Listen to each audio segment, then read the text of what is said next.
So if you want to create a new doc in Google Drive, go to the plus new button, and then you'll have some basic options in the menu. If you click on more, you'll see a bunch more. You may have some apps associated with your Google account, so those may show up there. Let's say you wanted to create an actual Google Doc.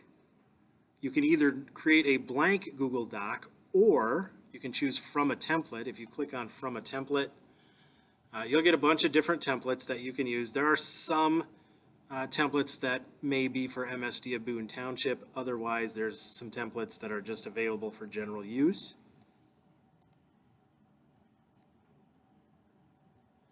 So if you wanted to select one of those, that would be fine. So let's say we create a new doc. I'm going to do it from just a blank template. And you do whatever you need to do in here. You give it a title. If you want to share this document with other people, click on the big blue share button. We'll call it shared doc.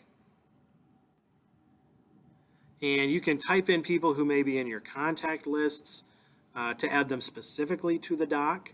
If you'd like to share it more broadly, if you go down here to where it says Get Link, you have a handful of options. MSD of Boone Township, anyone in this group with the link can view it.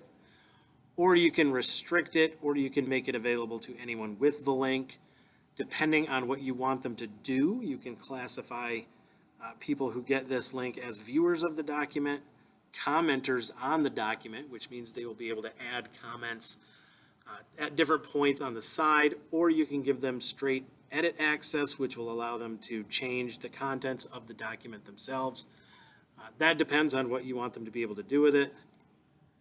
So that is how you can quickly create a doc or a form or a slideshow or whatever and share it with different people in your contact lists.